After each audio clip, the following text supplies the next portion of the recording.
Manchester City 3, Feyenoord 3.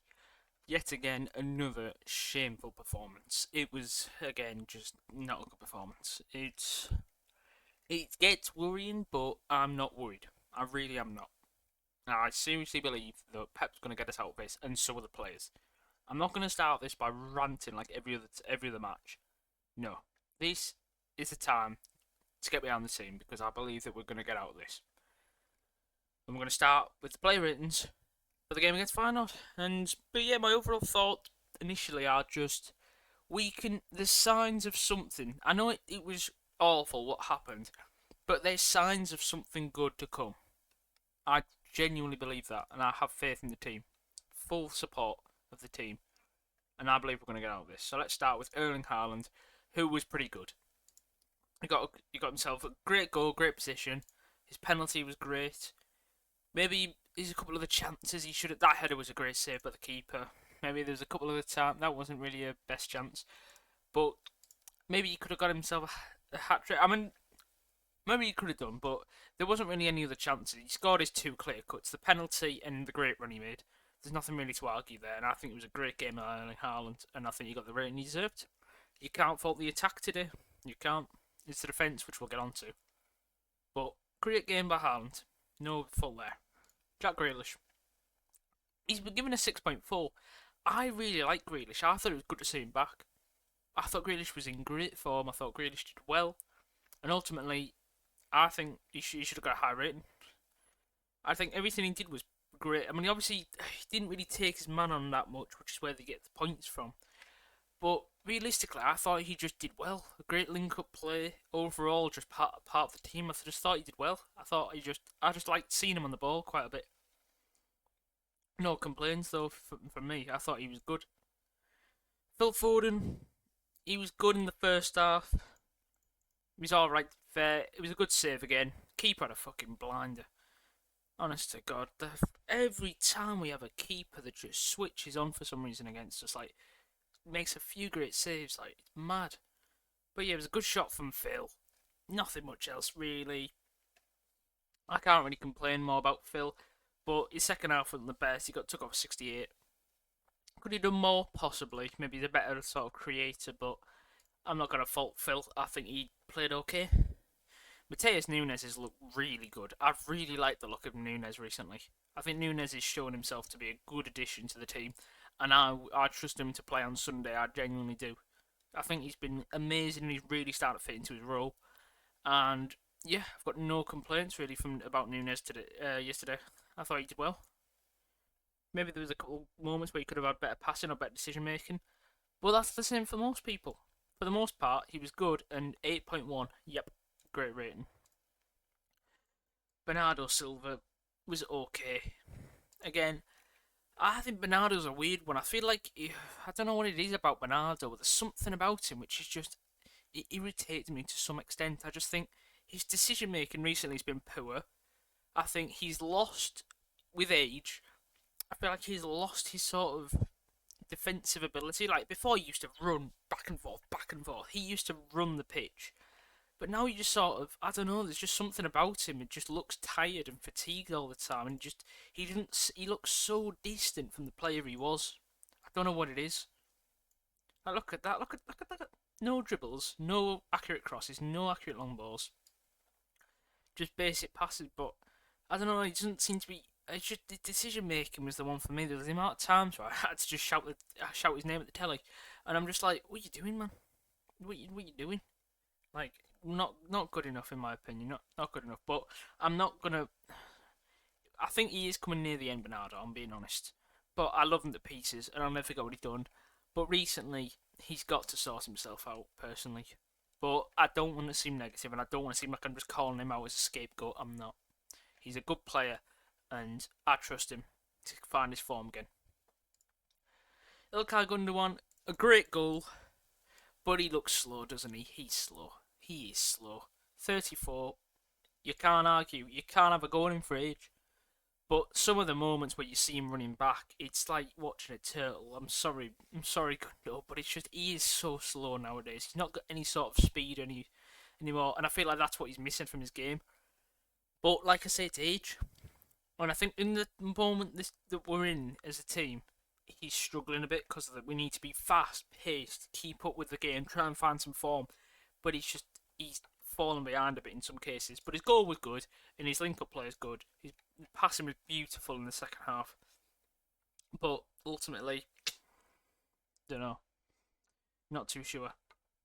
Rico Lewis.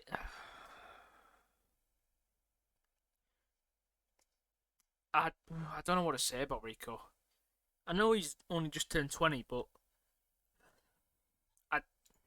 he wasn't good. I'm just going to be open. This isn't me criticising him. He's a young lad. He's done well to get where he is. This is not me being abusive, but I'm just going to say it outright as it is. He was not good yesterday. He was, for me, the weakest player on the pitch. I do not think Rico Lewis was good. He looked weak on the ball. His touch was terrible.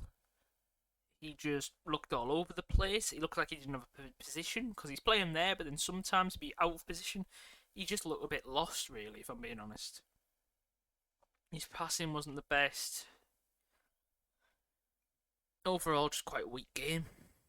That's all I can really say. I don't, without really digging into him, because I don't want to do that. I never want to do that. I'm going to be real. Rico just was not up to standard, and he's not been for some time. But when your only other option on the right is Kyle Walker, who is also having just as equally a bad time, what can you do really on this right hand side? Maybe switch up the tactics, but that's up to Pep to decide, not me. But not good enough. The whole backline, Ake was good. Ake I thought was pretty good. I mean, obviously he kept a clean sheet until 68, and then it all fell apart. As for Gavardio and Akanji, though, both were pretty poor. Gavardio more than Akanji. This is probably the worst game Gavardio has in his City shirt. Which, considering he's had such a great season to now, is nothing to be concerned about. But it's just so sad that it all fell at once. And all of a sudden it was like, bang, bang, bang, and everything just collapsed all at once, basically. But I mean, what you gonna do? That's why I'm thinking, everyone's like, oh, how did City's heads drop? The whole team fell apart.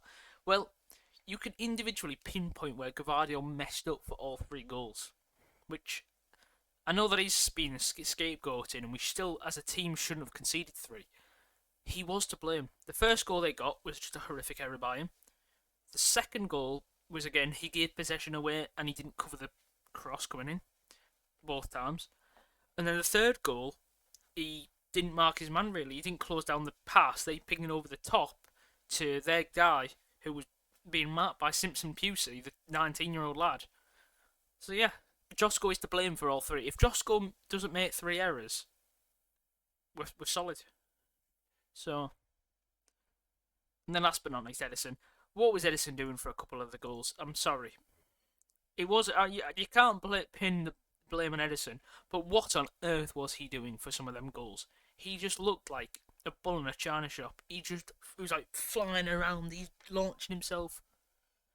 Right, just calm down. I wish Eddie would just sometimes calm down, stay on your line for once. Just take a bit of a chill, breathe. Everyone just seemed so jittery at the end. Everyone was like hyper and stuff, like, oh, we've conceded two. The high line was like this. Gavardio doesn't know what he's marking. Edison's launching himself out the box. Everyone just had to calm down. Heads went. But, so yeah. That's the gist of it. And there's no point looking at stats because, yeah, we were the better side by a mile. We were the better side for 75 minutes. They got three chances given to them and they took all of them. It's like having 3 sweets in your hand and you're going, do you want some sweets? Whoop. Of course they're going to just take them all. You can't just literally give them 3 things on a silver platter and not expect them to just take them all. You know them videos where you get with a dog where they give a cheeseburger and they just like have a bite and then they end up nabbing the whole thing. That was FEYENOORD. We gave them a cheeseburger and they had the whole thing. What are you expecting them to do? They're hungry. They're 3-0 down. They're going to be taking anything. Don't give them an inch. I'll mention Kevin De Bruyne as well. McAtee was poor. McAtee and Simpson Pusey were awful, but they're young kids, so you can't put them to the same standard as top level players. You just can't. But Kevin was great. Kevin came on, looked lively. So it's good to see Kevin back. So that fills me with hope. So Kevin's back, looking good. There's good creative problem sorted. John Ruben Diaz coming back, hopefully against Liverpool, maybe Forest. That'll be really good to see because he will sort that defence out. I've not seen enough people mention over the last 4 games where we've been horrific defensively, we've missed our main brick wall leader. It's like going into without Ruben at the back. It's like going into war without a general. It's like building a house without walls. Like you're missing the key component. The midfield is missing the key component, Rodri. The defence is missing the key component, Ruben. You take out both of them, suddenly it's a bit wobbly. You can't just rip Rodri and Ruben out of a side at once and expect it to work. And I know people say, oh, you're not a one-man team. No, it's not. When Rodri goes, when he gets older, you phase him out. When Ruben gets older, you phase him out. You don't just rip 2 things. It's like taking 2 plugs out of a wall. Imagine your PC. It's got 16 gigabytes of RAM in it. Suddenly you just get both 8 gigabyte RAM sticks, Rodri and Ruben. Well, it's gonna start having a stroke. Like, it's not gonna work. So overall, we move and we progress, and we look forward to going to Anfield, our favourite stadium. Let's look at some head-to-heads, shall we? Away to Liverpool, draw. Away to Liverpool, loss. Away to Liverpool. That's Community Shield, but still, it's a lot. Even away to them in a neutral venue, loss. Away to them, draw. Away to them in an empty stadium, we win.